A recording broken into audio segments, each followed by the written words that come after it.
Hello guys, आज मैं फिर से आप लोगों के लिए एक बहुत ही अमेजिंग चाइनीज़ ड्रामा लेकर आई हूँ।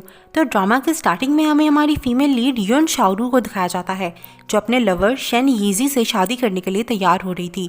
तभी वो न्यूज़ में हो शिन यान को देखती है, जो हमारा मेल लीड है और हो ग्रुप का सीईओ भी, और इंटरव्यू देने से मना करता है। शाओरू सोचती है ये आदमी काफ़ी इंटरेस्टिंग है। फिर वो अपने स्टाफ को अपनी शादी का इनवाइट देती है। तभी उसकी दोस्त जान जिया वहाँ आती है और कहती है शेन यीजी ने शादी से इनकार कर रहा है। ये सुनकर शाओरू शौक हो जाती है और भागकर बाहर जाती है, लेकिन यीजी वहीं खड़ा होता है। शाओरू कहती है जिया ने कहा था कि तुम शादी से भाग रहे हो। वो कहता है मैं शादी से नहीं भाग रहा, लेकिन मैक्सू ने बिल्डिंग से कूदने की कोशिश की है। मैं और मैक्सू बचपन से साथ हैं।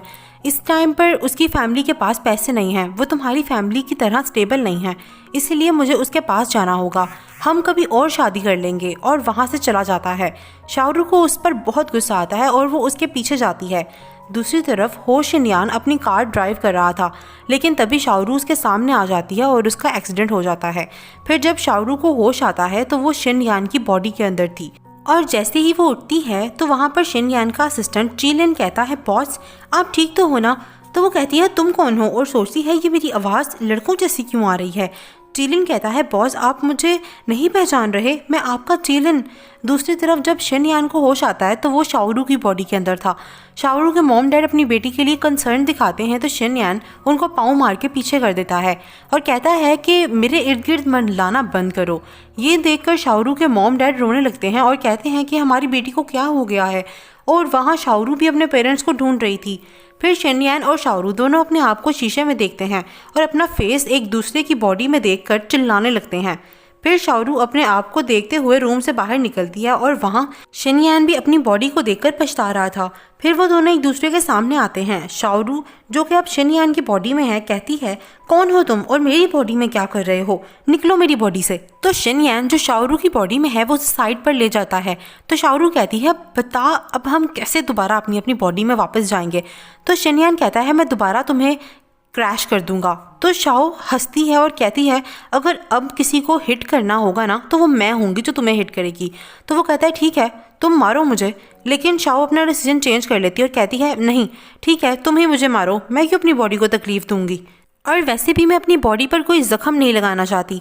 तो शिनयान कहता है जब तक तुम मेरी बॉडी में हो और हम वापस अपनी बॉडी में जाने का कोई सोल्यूशन नहीं निकाल लेते तब तक तुम मेरे साथ रहोगी, तो इसीलिए हमें शादी करनी होगी। तो शाओ कहती है तुम्हें क्या मैं कोई रैंडम लड़की लगती हूँ जो किसी भी लड़के से शादी कर लेगी। तो शिनयान कहता है सोच लो तुम्हारी बॉडी मेरे पास है, मैं तो एट अ टाइम कितने लड़कों को डेट कर सकता हूँ।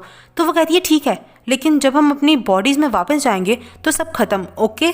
तो वो कहता है ऑफ कोर्स। तभी वहाँ शिनयान के डैड आते हैं। उन्हें देखकर शिन कहता है डैड मैं आपका बेटा आपकी डॉटर इन लॉ हूँ, और शाओ को इशारे से कहता है अगर तुमने सही बिहेव नहीं किया तो मैं तुम्हारी बॉडी के प्राइवेट पार्ट को हाथ लगाऊंगा। जिसे देखकर शाओ उसके डैड के पास जाती है। उसी टाइम शाओरू के मॉम डैड भी वहाँ पर आ जाते हैं और वो सब पूछते हैं कि क्या तुम ये कह रहे हो कि ये लड़की तुम्हारी फियांसे है। और शाओरू की मॉम डैड कहते हैं कि तुम तो यीजी से शादी करने नहीं लगी थी। तो शिनयान जिसकी बॉडी में शाओरू है कहती है शाओरू मुझे हमेशा से ही पसंद थी, और अब जब यीजी ने इंगेजमेंट तोड़ दी है तो मैं शाओरू से शादी करना चाहता हूँ। फिर शिनयान कहता है क्या अब आप लोग हमारी शादी करवाएंगे। तो वो सब अपने बच्चों को खुश देखकर उनकी शादी पर राज़ी हो जाते हैं। फिर वो दोनों अपनी शादी रजिस्टर करवाते हैं। फिर जब वो बाहर आते हैं तो शेन यीजी वहाँ आता है और पूछता है शाओरू तुम यहाँ क्या कर रही हो। तो शिनयान यानी कि शाओरू कहती है हम यहाँ अपनी शादी रजिस्टर करवाने आए थे, और वैसे भी तुम्हें तो जियांग मैक्सू पसंद है ना, तो जाओ तुम उसके पास। तो यीजी शाओ से कहता है तुम अभी गुस्से में हो, मेरे साथ चलो, लेकिन शिनयान शाओ की तरफ से उसे मना कर देता है और कहता है आई डोंट केयर तुम जिसके साथ मर्जी जाओ, but right now just go from here. फिर वो वहाँ से चला जाता है। तो शाओरू पूछती है क्या इसके दिल में अभी भी मेरे लिए फीलिंग्स हैं। तो शिनयान कहता है ये सब तुम हमारे डिवोर्स के बाद सोचना। तो शाओ भी कहती है सारे आदमी एक जैसे ही होते हैं, और अपने आप को मारती है, लेकिन शेनयान उसे रोकता है और कहता है कि मैडम ये मेरा फेस है, प्लीज़ इसे तोड़ो मत। तो शाहरू कहती है कि मेरी शादी हो गई, लेकिन मैं और तुम अभी तक मेरे पेरेंट्स से प्रॉपरली मिलने भी नहीं गए। फिर वो दोनों शाहरू के पेरेंट्स से जाकर मिलते हैं। वहाँ जाकर शाहरू जो शेनयान की बॉडी में है वो अपने पेरेंट्स की काफ़ी केयर करती है, अपने मॉम डैड की मेडिसिन भी उन्हें ला कर देती है। तो शाहरू के पेरेंट्स शॉक थे कि आखिर इसे ये सब कुछ कैसे पता है। तो शाहरू अपनी बॉडी की तरफ इशारा करती है जिसमें इस टाइम शेनयान है और कहती है इसने मुझे सब कुछ आपके बारे में बताया है और आप फिक्र मत करें, मैं आपकी बेटी का बहुत ख्याल रखूंगा और उसे बहुत ज़्यादा पैसे भी दूंगा। और वो बार बार ये रिपीट करती है। तो शेनयान कहता है हाँ, लेकिन मैं सच में तुमसे बहुत प्यार करती हूँ, तो मुझे तुम्हारे पैसों की कोई ज़रूरत नहीं है। और खुश होने का नाटक करते हैं जिससे उसके पेरेंट्स भी खुश हो जाते हैं। फिर शेनयान उसे अपने घर लेकर आता है जो काफ़ी मॉडर्न था। वहाँ शाहरू ऐसे प्रिटेंड कर रही थी जैसे उसे घर बस ठीक लगा, जबकि असल में उसे घर काफ़ी पसंद आया था। फिर वो टेबल पर बैठते हैं जहाँ शाहरू अपने पाँव हिलाने लगती है। शेनयान कहता है क्या तुम इंसानों की तरह नहीं बैठ सकती? तो वो कहती है अब हम घर में हैं, मैं क्या यहाँ भी सुकून ना करूँ? फिर वो उसे कहता है कि कल मेरी कंपनी में मीटिंग है जिसे अब तुम अटेंड करोगी। तो वो कहती है मैं कोई काम नहीं करने वाली, मुझे फ्रीडम चाहिए। तो वो कहता है ठीक है, तो मुझे भी फ्रीडम चाहिए, अब से मैं हर जगह कपड़ों के बगैर जाऊँगा। तो वो कहती है अच्छा ठीक है, जाऊँगी मैं तुम्हारी मीटिंग में। फिर वो उसे कल के प्रोजेक्ट के बारे में सब कुछ बताता है और उसको समझाता है। फिर वो कहता ही है कि अब तुम ये सब याद करो, मैं शावर लेकर आता हूँ। तो वो कहती है कि नहीं, तुम शावर नहीं ले सकते, ये मेरी बॉडी है, मैं तुम्हें शावर दूंगी। फिर वो उसे बाथरूम लेकर जाती है और उसके कपड़े उतारने लगती है, लेकिन वो कहता है मुझे अच्छा नहीं लग रहा, मैंने कभी किसी को अपने क्लोज नहीं आने दिया। तो वो कहती है मैं क्या करूं, ये मेरी बॉडी है और इसे सिर्फ मैं ही टच कर सकती हूँ। तो वो कहता है आई प्रॉमिस, मैं केयरफुली वॉश करूँगा बॉडी को, ओके। तो फिर वो चली जाती है और वो नहा लेता है। नेक्स्ट डे वो दोनों ऑफिस जाते हैं और वहाँ पर अगर कोई शेनयान को हेलो भी बोल रहा था तो शाहरू बहुत खुश होकर रिस्पॉन्स दे रही थी, जो शेनयान के करैक्टर के बिल्कुल ऑपोजिट था और सारी कंपनी को मोटिवेट करने लगती है। फिर वो ऑफिस में जाते हैं जहाँ जाकर वो शूज़ उतार कर बैठ जाती है। तो वो कहता है अपने शूज़ पहनो, लेकिन वो बात नहीं मानती। तो वो कहता है लिटिल शाहरू, जो हरकतें तुमने आज की हैं मैंने अपनी पूरी लाइफ में नहीं की। तभी वहाँ पर शेनयान की एम्प्लॉय जियांग मैक्शू आ जाती है, जिसकी वजह से यीजी ने शाहरू को छोड़ा था और शाहरू उसे देखकर बहुत गुस्सा हो जाती है। लेकिन वो मैक्शू तो शेनयान के साथ फ्लर्ट करने लगती है, लेकिन शाहरू उसे अच्छा खासा जलील करके वहाँ से भेज देती है और शेनयान की बॉडी का फुल इस्तेमाल करती है। शेनयान भी वहाँ बैठकर सब देख रहा था और मज़े ले रहा था। फिर वो शेनयान से कहती है कि ये क्या कर रही है यहाँ पर? तो वो कहता है कि ये मेरी कंपनी के लिए काम करती है। तो वो कहती है ये वही है जिसकी वजह से मेरी शादी टूटी और मैं आपकी कार के सामने आई और हमारी सोल्स स्विच हो गई। तो वो कहता है कि मैं इसे जॉब से निकाल देता हूँ, लेकिन वो उसे मना कर देती है। नेक्स्ट सीन में दिखाते हैं कि मैक्शू शाहरू को कहती है पहले तुम शन यीजी को सेड्यूस कर रही थी और अब तुम प्रेसिडेंट हो को सेड्यूस कर रही हो। मैं उनको अच्छे से जानती हूँ, वो सिर्फ तुम्हारे साथ खेल रहे हैं। तो शाहरू कहती है तुम्हें बड़ा पता है। तो मैक्सू उसे एक बार स्लैप करती है, जिस पर शाहरू यानी कि शेनयान स्मिट करता है। तो वो उसे दोबारा मारने लगती है, लेकिन इस बार वो उसका हाथ मरोड़ देता है और चला जाता है वहाँ से। नेक्स्ट दिखाते हैं कि शाहरू ऑफिस में सो रही थी और शेनयान उसे देखकर मुस्कुरा रहा था। तभी उसे एक कॉल आती है जहाँ शेनयान का दोस्त उसे बार में बुला रहा था और वो मान जाती है। फिर शेनयान को भी शाहरू के दोस्त की कॉल आती है और वो भी उसे सेम बार के अंदर बुला रही थी। रात को शाहरू बार में जाती है जहाँ पर शेनयान के फ्रेंड्स उसे लड़कियों के साथ एंजॉय करने को कहते हैं और वो काफ़ी ज़्यादा एंजॉय कर भी रही थी। तभी शेनयान वहाँ आ जाता है और उसका कान खींचकर उसे बाहर लाता है। वो कहती है अभी मैंने और फन करना है। तो वो कहता है तुम्हें जो करना है करो, बट मेरी बॉडी और फेस को इससे दूर रखो। तो वो कहती है कि तुम यहाँ ऐसे कपड़े पहन के क्यों आए हो? तुम्हें पता है मैं इस क्लब की क्वीन हूँ, चलो मैं तुम्हें कुछ फैशन लेसन्स देती हूँ। फिर वो उसे डिफरेंट क्लोथ्स ट्राई कराती है और उसे हील्स में चलना सिखाती है। तभी डोरबेल बजती है और जब वो दरवाज़ा खोलती है तो जियांग मैक्शू बाहर खड़ी थी और वो शेनयान को सेड्यूस करने की ट्राई कर रही थी और कहती है कि मेरा शावर ख़राब हो गया है, क्या मैं यहाँ बात ले लूँ? तो वो कहती है कि तुम कितनी बड़ी फ्लर्ट हो ना। अभी मेरी वाइफ शाहरू जो तुमसे ज़्यादा प्रिटी है, क्यूट है और स्मार्ट भी, वो नहा रही है, वो बाहर आ जाए फिर तुम नहा लेना। और डोर नो करके शेनयान को बाहर बुलाती है। वो मैक्शू को देखकर कहता है तुम इतनी रात को यहाँ पर क्या कर रही हो और तुम्हारे पास कोई कपड़े नहीं हैं क्या? तो मैक्शू क्यूट बनने की कोशिश करती है, लेकिन शाओरू जो इस टाइम शिनयान की बॉडी में है वो उसे घर से बाहर निकाल देती है। फिर शिनयान कहता है वैसे तुम्हारा ये लिटिल टेम्पर मुझे काफ़ी अच्छा लगा। फिर उसके बाद वो दोनों डिनर करते हैं, जहाँ पर शाओरू बहुत मज़े से खा रही थी, लेकिन शिनयान बुरे बुरे फेसेस बना रहा था क्योंकि उसे बाहर का खाना अनहाइजीनिक लगता है। लेकिन शाओरू उसे ज़बरदस्ती एक बाइट खिला देती है और उसे चिढ़ाने के लिए कहती है कि तुम खाओ या ना खाओ, ये सब तुम्हारी ही बॉडी के अंदर जा रहा है। फिर तभी उसी शिनयान के डैड की कॉल आती है जो उसे मिलने के लिए बुला रहे थे। फिर वो उस शिनयान को बताती है कि तुम्हारे डैड ने मिलने के लिए बुलाया है, और वो वहाँ मिलने के लिए उनसे जाती भी है। शिनयान को देखकर उसके डैड बहुत खुश थे और कहते हैं मुझे तो लगा था कि तुम कभी भी मुझे मिलने नहीं आओगे, तुम्हारी मॉम के जाने के बाद तुम बहुत बदल गए थे, लेकिन आज तुम्हें ऐसे देखकर मुझे बहुत खुशी हो रही है। और उसे गिफ्ट्स देते हैं और कहते हैं कि वही गिफ्ट्स हैं जो मैं तुम्हें हर बर्थडे पर देता था, लेकिन तुम उनको फेंक देते थे। तो शाओरू वो गिफ्ट्स घर ले आती है और शिनयान के आते ही उनको छुपा देती है। फिर उसके शोल्डर्स दबाने लगती है और सर पे पैट करती है। वो कहता है कि मेरे सर को हाथ मत लगाओ। वो कहती है कि जब कोई मेरे बालों को हाथ लगाता था ना तो मुझे बहुत अच्छा लगता था। तो वो कहता है लेकिन इस टाइम मुझे बिल्कुल भी अच्छा नहीं लग रहा और गुस्सा आ रहा है, लेकिन वो बार बार उसके बालों को ही हाथ लगा रही थी।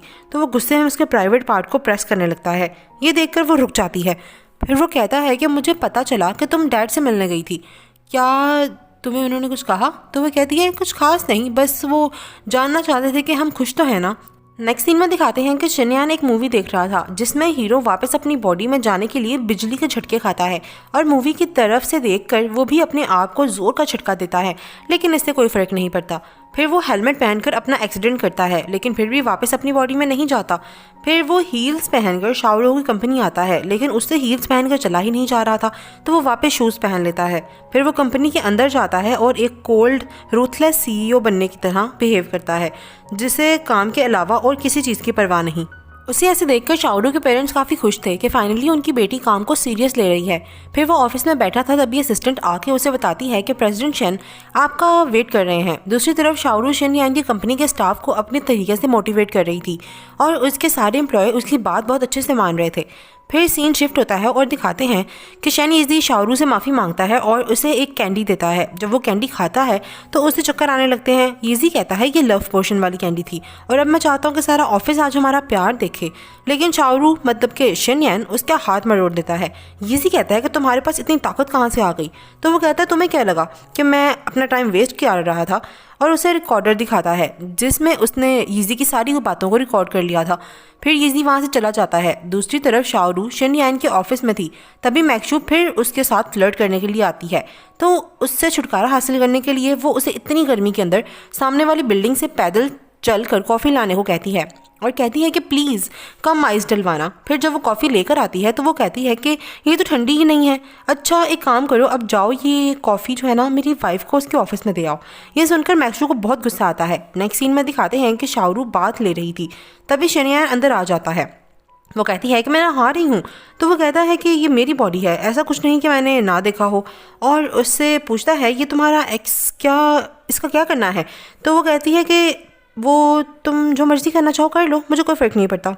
तो वो कहता है ठीक है। नेक्स्ट डे वो जाकर शाओरू की बेस्टी से मिलता है। उसकी दोस्त कहती है मैंने कितने बार तुमसे मिलने की कोशिश की, लेकिन तुम मुझसे मिलती ही नहीं हो। तो वो कहती है मुझे सोशल होना पसंद नहीं है।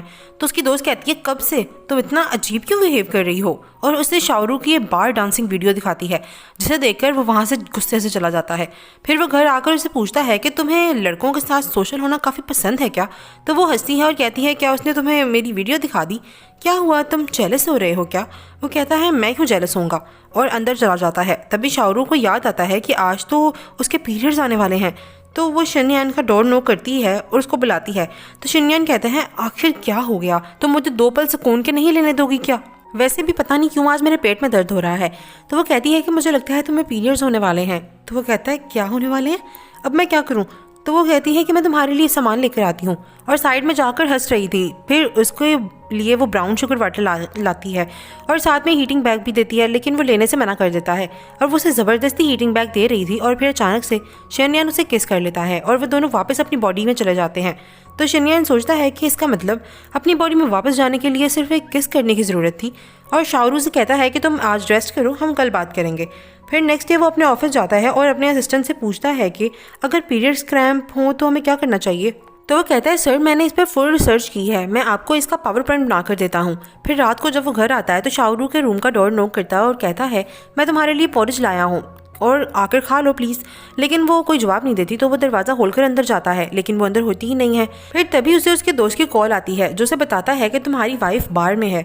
तभी उसे टेबल के नीचे से गिफ्ट मिलते हैं जो उसके डैड ने उसे दिए थे, और वो फिर उन गिफ्ट्स को डस्टबिन के ऊपर रख देता है। और फिर शाहरुख को जाकर बाहर से घर वापस लेकर आता है और पूछता है अब तुम्हारे पेट में दर्द नहीं हो रहा क्या? तो वो कहती है मैंने पेन किलर्स ली थी और डोंट वरी मैंने कोई ड्रिंक नहीं ली, आप फिक्र मत करें। तो वो कहता है कि मैं क्यों फिक्र करूँगा, हमारे साथ हमारे बीच में हस्बैंड वाइफ वाला कोई रिश्ता थोड़ी है।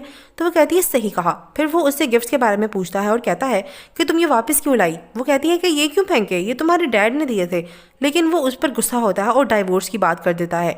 फिर नेक्स्ट डे जब वो उसके रूम में जाने लगता है तो बाहर एक नोट था जिसमें उसने लिखा था कि मैं अपनी सारी चीज़ों को यहाँ से लेकर जा रही हूँ और जब तुम डाइवोर्स पेपर्स रेडी कर लो तो मुझे बता देना, मैं साइन कर दूंगी।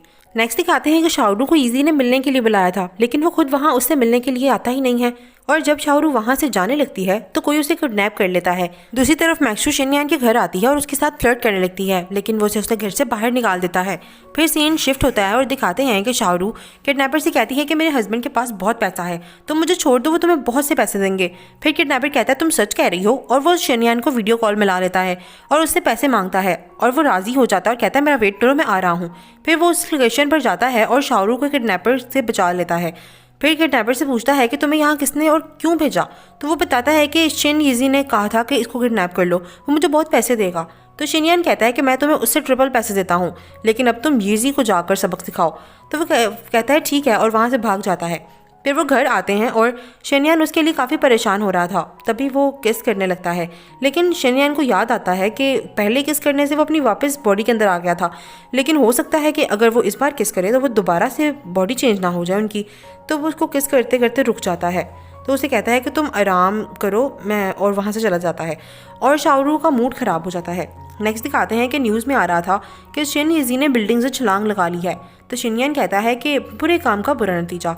फिर जब वो घर आता है तो शाहरुख ने अपने फेस पर एक पेज रखा था जिसमें वो शिनयान को किस करने को कह रही थी, लेकिन वो उसे किस नहीं करता। तो वो कहती है कि तुम मुझे किस क्यों नहीं कर रहे हो? तो वो कहता है कि मेरे लिए किस करना एक बहुत सेक्रेट बात है, मैं ऐसे ही किसी को किस नहीं कर सकता और अभी मैं रेडी नहीं हूँ। दूसरी तरफ मैक्सू को यीजी कॉल करता है। वो कहती है कि तुम तो बिल्डिंग से गिर गए थे ना, मुझे लगा तुम बचे नहीं, तुम्हें पता है सब खत्म हो गया, अब मैं क्या करूं? तो वो कहता है कि अभी थोड़े दिन के लिए तुम किसी से मत मिलना, जब मुझे तुम्हारी ज़रूरत होगी मैं तुम्हें कॉल कर लूँगा। नेक्स्ट दिखाते हैं कि शेनयान और शाहरुख ऑफिस जाते हैं और वहाँ पर मीडिया उनके न्यू प्रोडक्ट के बारे में पूछ रही थी और उसके डिज़ाइनर के बारे में भी पूछ रही थी कि इस प्रोडक्ट का डिज़ाइनर कौन है, और वो डिज़ाइनर और कोई नहीं बल्कि शाहरुख ही थी। शेन यीजी ये न्यूज़ देख रहा था और उनसे बदला लेने के लिए प्लान बना रहा था। फिर वो शेनयान के डैड के घर के बाहर जाकर उनसे काम मांगता है और उसके डैड इतने दयालु थे कि वो उसको काम दे देते हैं और उसे सिक्योरिटी में काम करने की जॉब दे देते हैं। नेक्स्ट दिखाते हैं कि शाहरुख ऑफिस में थी, तभी लू कियान जो शेनयान को पसंद करती है और उसके पास आती है और कहती है कि अच्छा तो तुम हो जिसने शेनयान से शादी की है, वैसे मैं तुम्हें बता दूँ कि उसने तुमसे शादी सिर्फ इसीलिए की है क्योंकि मैं अब्रॉड थी। और उसे अपने और शेनयान की फ़ोटो दिखाती है जिससे शाहरुख जेलस होकर वहाँ से चली जाती है। फिर थोड़ी देर के बाद शेनयान वहाँ आता है और लू कियान से पूछता है कि तुम यहाँ पर क्या कर रही हो, शाहरुख कहाँ पर है? तो वो कहती है तुम मुझे देख के खुश नहीं हुए? तो वो कहता है हाँ खुश तो हुआ हूँ, पर क्या तुमने शाहरुख को देखा है? तो वो कहती है कौन शाहरुख? मैं जब यहाँ आई तो यहाँ पर कोई भी नहीं था। तो शेनयान शाहरुख को मैसेज करता है और पूछता है कि तुम कहाँ पे हो, लेकिन उसने शेनयान को ब्लॉक कर दिया था। ये देखने के बाद शेनयान कहता है लगता है बहुत बड़ी प्रॉब्लम होने वाली है और फटाफट वहाँ से चला जाता है। दूसरी तरफ शाहरुख नाराज़ होकर अपने पेरेंट्स के घर आ गई थी और यीजी भी एज बॉडीगार्ड उसके साथ आया था। थोड़ी देर बाद उसकी मॉम उसे कहती है कि बाहर शेनयान तुमसे मिलने के लिए आया है। तो वो कहती है कि मुझे नहीं मिलना उससे। फिर उसकी मॉम शेनयान से कहती है बेटा वो नहीं मानी, आज लू कियान ने उसे बहुत अपसेट किया है। शाहरुख बाहर खड़ी होकर उनकी बातें सुन रही थी। शेनयान कहता है ऐसा कुछ नहीं है, लू कियान और मेरी फैमिली इस आपस में सिर्फ फ्रेंड्स हैं, इसलिए हम मिल रहे थे, और जब से हम लोगों ने ग्रेजुएशन पूरी की है हम तो एक दूसरे से मिले भी नहीं और कोई बात भी नहीं हुई। तो शाहरुख अंदर आती है और कहती है कि झूठे, उसने कहा है कि वो तुम्हारी गर्लफ्रेंड है और तुम दोनों रोज़ एक दूसरे से बातें करते हो। तो वो कहता है ऐसा कुछ नहीं है, वो झूठ बोल रही है, मैंने तो उसका नंबर भी डिलीट कर दिया। तो वो कहती है इसका मतलब तुम्हारे पास उसका नंबर था, मैं तो तुम्हें टेस्ट कर रही थी मॉम, अब मैं इसे इग्नोर करूँगी, इग्नोर इग्नोर इग्नोर, और वहाँ से चली जाती है। दूसरी तरफ जियांग मैक्शू को लू कियान किडनैप करवाती है और उसे कहती है कि तुम ही थी ना जिसने शेन यान को सिड्यूस किया था। तो वो कहती है कि हाँ, तुम्हें इससे क्या। तो वो कहती है मुझे बिल्कुल पसंद नहीं और अच्छा भी नहीं लगता जब कोई मेरी चीज़ों को टच करता है, स्पेशली मेरे मैन को। तो वो कहती है फिर तो तुम्हें शाओरू के पीछे जाना चाहिए, मेरे नहीं। तो वो कहती है कि उसका इंतज़ाम भी किया है मैंने। फिर जब शेन यान अपने ऑफिस आता है तो कियान वहाँ पहले से ही बैठी हुई थी और उसके आते ही वो अपने प्यार का इजहार करने लगती है और कहती है कि मैं जानती हूँ तुम्हें शाओरू जैसी लड़कियाँ पसंद नहीं हैं, तुम इसे डाइवोर्स क्यों नहीं दे देते। तो वो कहता है तुम्हें ये किसने कहा, इनफैक्ट हम तो तुम बहुत खुश थे और तुम हो जो हमें डिस्टर्ब कर रही हो, और उसे वहाँ से जाने को कहता है। फिर जब वो बाहर जाती है तो उसे एक अननोन नंबर से कॉल आती है जो उसे अपने साथ मिलने को कह रहा था, क्योंकि वो भी युन शाओरू को ख़त्म करना चाहता था, इसीलिए वो उसके साथ मिल जाती है। रात को कियान शाओरू से मिलती है जो अपने घर वापस आ गई थी और उसे फेक प्रेगनेंसी रिपोर्ट दिखाती है। रिपोर्ट देखकर वो कहती है कि वैसे अगली बार किसी की रियल रिपोर्ट लाना, ये तो बिल्कुल फोटोशॉप्ड है, और उसे भेज देती है। अंदर शेन यान उससे पूछता है तुम्हें कैसे पता चला कि वो झूठ बोल रही थी। तो वो कहती है मुझे बस इतना पता है कि तुम मुझसे झूठ नहीं बोल रहे। नेक्स्ट दिखाते हैं कि यीजी कियान से मिलता है और वो उससे शाओरू को ख़त्म करने के लिए प्लान पूछती है। तो वो बताता है कि कुछ दिनों बाद शाओरू की बर्थडे है और उसकी फैमिली डेफिनेटली उसे ग्रैंड पार्टी देगी। ये सुनकर वो स्माइल करती है। फिर दिखाते हैं कि शाओरू एक क्लाइंट से बिजनेस डील करने के लिए जाती है और शेन यान उसका असिस्टेंट बनकर उसके साथ जाता है, लेकिन वो क्लाइंट डील से ज़्यादा शाओरू के साथ फ्लर्ट करना चाह रहा था। शेन यान को ये देखकर बिल्कुल अच्छा नहीं लग रहा था, तो वो फ़ौरन शाओरू को बचाने के लिए चला जाता है। फिर वो दोनों घर जा रहे थे कि रास्ते में अचानक उनको एक ओल्ड वुमन मिलती है जो उनको बताती है कि तुम दोनों की सोल्स स्वैप होने के लिए बनी हैं, जो फुल मून वाली रात को अगर तुम दोनों एक दूसरे को किस करोगे तो तुम्हारी सोल स्वैप हो जाएंगी, और फिर वो गायब हो जाती है। ये देखकर वो दोनों काफ़ी हैरान होते हैं और घर जाकर सोचते हैं कि क्या वो औरत सच में थी या हमारा वहम था। नेक्स्ट डे जब शाओरू उठती है तो उसे शेन यान का नोट मिलता है जिसमें उसने लिखा था कि वो आज एक बिजनेस डील के लिए जा रहा है, इसलिए वो शाओरू की बर्थडे पार्टी को अटेंड नहीं कर पाएगा। नोट पढ़कर शाओरू को काफ़ी गुस्सा आता है। फिर वो अपनी बर्थडे पार्टी में जाती है तो उसके पेरेंट्स ने अरेंज की हुई थी और उसके पेरेंट्स शेन यान का पूछते हैं तो वो बताती है कि वो बिजी है इसलिए नहीं आया और बहुत ही उदास होकर पार्टी में घूम रही थी। लेकिन तभी शेन यान फ्लावर्स के साथ वहाँ आ जाता है और उसे सरप्राइज़ देता है और उसे देखकर वो काफ़ी खुश हो जाती है। फिर वो सबके सामने उसे प्रपोज करता है। नेक्स्ट सीन में दिखाते हैं कि शेन यान का असिस्टेंट बॉस की तरफ से शाओरू को वेडिंग ड्रेस देता है। फिर वो वेडिंग ड्रेस पहनकर शेन यान के पास जाती है और उसे अपना वेडिंग ड्रेस दिखाती है। वो कहता है तुम बहुत प्यारी लग रही हो और उसकी काफ़ी तारीफ करता है, जिसके बाद शाओरू बहुत ज़्यादा खुश हो जाती है। नेक्स्ट दिखाते हैं कि यीजी लू फैमिली की तरफ से शाओरू के पेरेंट्स के लिए गिफ्ट और वाइन लाता है। फिर जब शाओरू के पेरेंट्स वाइन पीते हैं तो बेहोश हो जाते हैं क्योंकि वाइन के अंदर लू कियान और यीजी ने जहर मिलाया था। फिर लकीली उसी टाइम शाओरू वहाँ आ जाती है और उसके पेरेंट्स को हॉस्पिटल लेकर जाती है। फिर शेन यान उसे बताता है कि शेन यीजी उसके घर में सिक्योरिटी गार्ड के बेस में था और मुझे लगता है कि वो और लू कियान मिल गए हैं। तो वो कियान के पास जाने लगती है, लेकिन शेन यान उसे रोक देता है और कहता है कि सब मुझ पर छोड़ दो, मैं सब ठीक कर दूंगा। फिर वो उसे ओवे, जो कंट्री का टॉप डिज़ाइनर में से एक है, उससे मिलवाने जाता है, लेकिन वो पहले से ही उसे जानती थी क्योंकि वो स्कूल में उसका जूनियर था और उसे स्कूल टाइम में पसंद भी करता था। ये सुनते ही शेन यान जेलस होने लगता है और शाओ को वहाँ से ले जाता है। फिर शाओ नेक्स्ट डे आकर ओवी से दोबारा मिलती है जहाँ वो उसे लू कियान की पार्टी के बारे में बताता है और कहता है कि मेरे स्टूडेंट ने उसके लिए ड्रेस बनाया है और मैंने सुना है कि आप भी आज रात उसकी पार्टी में जा रही हैं, इसीलिए ये ड्रेस मैंने स्पेशली आपके लिए खुद बनाया है, प्लीज़ आप आज मेरी मॉडल बन जाएं। तो वो मान जाती है। रात को लू कियान ओवी की स्टूडेंट का बनाया हुआ ड्रेस पहनकर काफ़ी खुश हो रही थी और कहती है कि मैं ओवी का वेट कर रही हूँ क्योंकि मैंने उसे बुलाया है। लेकिन तभी शाओरू एक ब्यूटीफुल ड्रेस पहनकर अंदर आती है और सबके होश उड़ा देती है, लेकिन लू कियान उसका सूट का मजाक उड़ाने लगती है और कहती है कि तुमने कौन से ब्रांड का पहना है, ये तो किसी ब्रांड का लग भी नहीं रहा। तो वो कहती है मेरा भी वही ब्रांड है जो तुमने पहना है। तो वो कहती है तुम ये कह रही हो कि तुम्हारा ड्रेस ओवी ने बनाया है। तो वो कहती है हाँ, मेरा ड्रेस ओनर ने बनाया है और तुम्हारा स्टूडेंट ने। तो कियान की फ्रेंड कहती है कि आप कह रही हैं कि ओवी ने ये ड्रेस बनाया है। तो वो कहती है कोई शक। फिर तभी डेविड, जो ओवी का स्टूडेंट है, वो वहाँ आता है तो लू कियान उससे ड्रेस के बारे में पूछती है। तो वो कहता है हाँ, मेरे मास्टर ने कहा तो था कि वो एक यूनिक ड्रेस बना रहे हैं अपनी सीनियर के लिए, तो क्या आप उनकी सीनियर हैं। तो वो कहती है कि बिल्कुल सही समझे। फिर वो शाओरू की काफ़ी तारीफ करता है और पूछता है कि आप न्यू डिज़ाइंस कब लॉन्च करोगी। तो वो कहती है कि हो ग्रुप जल्द ही मेरे डिज़ाइंस को लॉन्च करेगा ताकि हर लड़की प्रिंसेस की तरह फील कर सके। उसकी तारीफ सुनकर कियान जेलस हो जाती है और यीजी से कॉल करके हेल्प मांगती है। दूसरी तरफ शिन यान को शाओरू की न्यूज़ दिखाता है जिसमें वो डिज़ाइन लॉन्च करने की बात कर रही थी और ये सुनकर शिन यान काफ़ी प्राउड फील करता है। नेक्स्ट दिखाते हैं कि लू कियान शाओरू को किडनैप करवाती है और शिन यान उसी पार्टी में आकर शाओ को ढूंढ रहा था जहां उसे उसका बैग मिलता है और वो असिस्टेंट से पूछता है कि क्या तुमने लू कियान को कहीं देखा। तो वो कहता है नहीं बॉस, काफ़ी टाइम से मैंने उन्हें नहीं देखा। दूसरी तरफ कियान शेन यीजी को वहाँ बुलाती है जो शाओरू को मारने के इरादे से वहाँ आया था। शाओरू कहती है कि यीजी पागल मत बनो, तुम जानते हो ये इलीगल है, लेकिन वो उसकी एक नहीं सुनता और उसकी नेक पर नाइफ रखता है। लेकिन तभी शिनयान वहाँ लू कियान से मिलने के लिए आता है और उससे पूछता है कि क्या तुमने शाओ को कहीं देखा। तो वो कहती है नहीं। तो वो कहता है शाओरू बाहर गई है तो मैंने सोचा कि क्यों ना मैं तुमसे मिल लूँ। तो वो उसके क्लोज आती है लेकिन वो उसे पकड़ लेता है और कहता है कि बताओ शाओरू कहाँ पर है, और फिर वो जाकर उसे बचा लेता है और वो उसे हग कर लेती है। फिर शिनयान अपने असिस्टेंट से कहकर यीजी को ठिकाने लगवाता है। शाओरू को बचाने में शिनयान को थोड़ी चोट लग गई थी और शाओ उसकी चोट को लेकर काफ़ी परेशान थी। फिर चिलिन बताता है कि बॉस यीजी को पुलिस के हवाले कर दिया गया है। फिर वो घर जाते हैं तो वो उसके मेडिसिन लगाने के लिए खड़ी होती है और कहती है कि मैं तुम्हें मेडिसिन लगा देती हूँ। तो शिनयान अपना पूरा का पूरा बाथरूम भी खोल देता है। वो कहती है कि तुमने पैंट्स क्यों नहीं पहनी। तो वो कहता है इसीलिए कि तुम चेक कर लो कि कहीं और चोट तो नहीं लगी।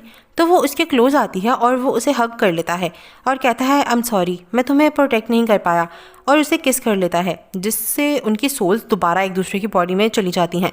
शाओरू कहती है तुमने ये जान कर किया ना, उफ मुझे दर्द हो रहा है, और कहती है क्यों ना अब हम एक दूसरे के मसले डील करें, तुम मेरी कंपनी इसको डील करो और मैं लू कियान से डील करती हूँ। तो वो मान जाता है।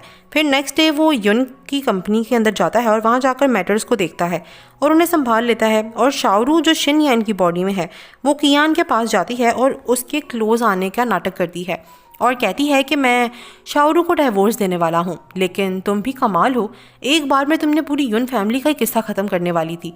और इसी तरह बातों बातों में कियान से उसके सारे के सारे गुनाह कबूल करवा लेती है और साथ ये भी कि उसी ने शाओरू के पेरेंट्स को पॉइजन दिया था। फिर वो उसे रिकॉर्डर दिखाता है जिसमें उसने सब रिकॉर्ड कर लिया था और कहती है कि अब तुम पक्का लंबी जाओगी जेल में। दूसरी तरफ डॉक्टर शाओ यानी कि शिन यान को बताता है कि आपके पेरेंट्स आउट ऑफ डेंजर हैं, अब आपको उम्मीद नहीं छोड़नी चाहिए, बस यही उम्मीद है कि आप उनसे बात करें तो उनको होश आ जाएगा। फिर वो अंदर जाता है और शाओ के पेरेंट्स से बात करता है, लेकिन फिर तभी उसे ओवी का कॉल आता है जो उसे अकेले मिलने के लिए बुलाता है। और जब वो शाओरू की बॉडी के साथ उससे मिलने के लिए जाता है तो ओवी उसे शाओ समझकर प्रपोज कर देता है और साथ चलने को कहता है, लेकिन वो उसे मना कर देता है और कहता है कि शाओ मतलब मैं मैरिड हूँ और अगर मेरे हस्बैंड को ये सब पता चला ना तो वो तुम्हें छोड़ेगा नहीं, टुकड़े टुकड़े कर देगा तुम्हारे, और वैसे भी इंसान का दिल साफ़ होना चाहिए, तुम्हें भी कोई अच्छी लड़की मिल जाएगी। और फिर वहाँ से चला जाता है। लेकिन ओवी ये सोचता है कि इनको डर है कि कहीं शिनयान मुझे नुकसान ना पहुँचा दे। फिर शिनयान घर जाता है और बगैर वजह कर शाओ पर गुस्सा करने लग जाता है। तभी शाओ को ओवी मिलने के लिए बुलाता है और उसे बताता है कि उसने शाओ को प्रपोज किया है। ये सुनकर शाओ हैरान हो जाती है क्योंकि असल में तो ओवी ने शिनयान को प्रपोज किया था ना। फिर वो कहता है कि मैं शाओ को पसंद करता हूँ और वैसे भी वो आपसे शादी करना नहीं चाहती थी, तो क्या आप प्लीज़ उसे छोड़ देंगे। तो वो मान जाती है। फिर रात को ओवी शाओ को बुलाता है और शाओ की बॉडी के साथ शिन यान भी वहाँ पर आता है और उसके साथ शाओ भी वहाँ पर आ जाती है। लेकिन वहाँ सिर्फ डेविड ही था जो शाओरू के साथ फ्लर्ट करने की कोशिश कर रहा था, लेकिन वो उसे अच्छा सबक सिखाता है और डेविड बेहोश हो जाता है। तभी शाओ वहाँ आती है और डेविड को उसके हाथ से छुड़वाती है और फिर वो दोनों वहाँ से चले जाते हैं। नेक्स्ट डे दोनों युन कॉर्पोरेशन जाते हैं जहाँ सारे एम्प्लॉयज़ उनकी तारीफ कर रहे थे क्योंकि उनके बनाए प्रोडक्ट्स मार्केट में ट्रेंडिंग पर थे। और शाओ भी सारा का सारा क्रेडिट शिनयान को देती है और कहती है कि अगर तुम ना होते तो मैं अकेले कुछ भी मैनेज नहीं कर पाती। फिर वो कहती है कि मुझे भूख लग रही है और भागकर खाने के लिए जाती है। शिनयान कहता है शाओरू क्या तुम मेरी बॉडी के साथ थोड़ा मैच्योर बिहेव कर सकती हो। फिर वो दोनों ओवी को सी ऑफ करने के लिए जाते हैं, लेकिन शिनयान उसके साथ थोड़ा रूड बिहेव करता है क्योंकि वो उससे मिलना ही नहीं चाहता था। लेकिन फिर भी ओवी उसे हग कर लेता है और उसे एक गिफ्ट भी देता है और फिर ओवी वापस अब्रॉड चला जाता है। फिर घर जाकर शाओ ओवी का गिफ्ट देखती है जो एक प्रिटी सा नेकलेस था था, लेकिन शिनयान उसे वो नेकलेस पहनने से मना कर देता है क्योंकि वो काफ़ी जेलस हो रहा था। तो शाओ उसकी बात मान जाती है और कहती है ठीक है, मैं ये नेकलेस नहीं पहनूंगी। फिर उसके बाद वो दोनों नेक्स्ट डे शिनयान के डैड को बर्थडे विश करने के लिए जाते हैं और उसके डैड भी उन दोनों को देखकर काफ़ी खुश थे। फिर वो शाओरू को अपनी स्टडी में बुलाते हैं और जब वो वहाँ जाती है तो वो उसे शिनयान की मॉम का ब्रेसलेट देते हैं जो उसकी मॉम ने अपनी डॉटर इन लॉ के लिए रखा था। तभी शाओ वहाँ पर आती है क्योंकि उसके पेरेंट्स को होश आ गया था और वो अपने पेरेंट्स से मिलने के लिए बहुत खुश थी। तभी वहाँ बहुत सी मीडिया रिपोर्टर्स आ जाते हैं। शाओ कहती है कि इनको मैंने नहीं बुलाया। फिर शाओ के डैड सबको सच बताते हैं और कहते हैं कि वो लू फैमिली के खिलाफ पुलिस कंप्लेंट भी लाजमी करेंगे और कियान भी ये न्यूज़ देख रही थी। फिर वो शाओ के पेरेंट्स से माफ़ी मांगने के लिए हॉस्पिटल आती है, लेकिन वहां आकर वो शाओरू को मारने की कोशिश करती है, लेकिन शिनयान मौके का फ़ायदा उठाकर अपने आप को बचा लेता है और बॉडीगार्ड्स उसे पुलिस के हवाले कर देते हैं। नेक्स्ट दिखाते हैं कि शिनयान को न्यूज़ में सब स्पॉइल्ड प्रिंसेस कहने लग गए थे। तो शाओ कहती है मुझे इसे ठीक करना होगा। फिर वो देखती है कि आज तो फुल मून की रात है। फिर वो रात को शिनयान को किस करती है, बट वो दोनों अपनी बॉडी में जा ही नहीं पा रहे थे। ये देखकर शाओ बहुत परेशान होती है और कहती है कि क्या हम दोनों अब अपनी बॉडी में कभी नहीं जा पाएंगे। और शिनयान से कहती है मुझे मेरा फेस वापस चाहिए वरना मैं अपनी बेस्टीज के साथ बाहर नहीं जा पाऊंगी। तो वो कहता है अच्छा ठीक है, वैसे भी हम तभी वापस अपनी बॉडीज़ में आ सकेंगे जब मैं तुम्हें किस करूँगा। फिर वो उसे किस करता है तो वो दोनों वापस अपनी बॉडीज़ के अंदर चले जाते हैं और अपनी नाइट को अच्छे से स्पेंड करने के लिए रूम में चले जाते हैं। नेक्स्ट सीन में दिखाते हैं कि शाओरू प्रेग्नेंट हो गई थी और सबसे पहले वो अपनी बेस्टी को बताती है। फिर वो लंच पर अपनी फैमिली को भी गुड न्यूज़ देती है और सब ये न्यूज़ सुनकर बहुत खुश थे और उसका बहुत ख्याल रखने लगे थे। And then they live happily ever after. और इसी के साथ हमारी आज की स्टोरी का दी एंड हो जाता है। अगर आपको ये स्टोरी पसंद आई हो तो मेरे चैनल को लाइक, शेयर और सब्सक्राइब ज़रूर कीजिएगा। अल्लाह हाफिज़।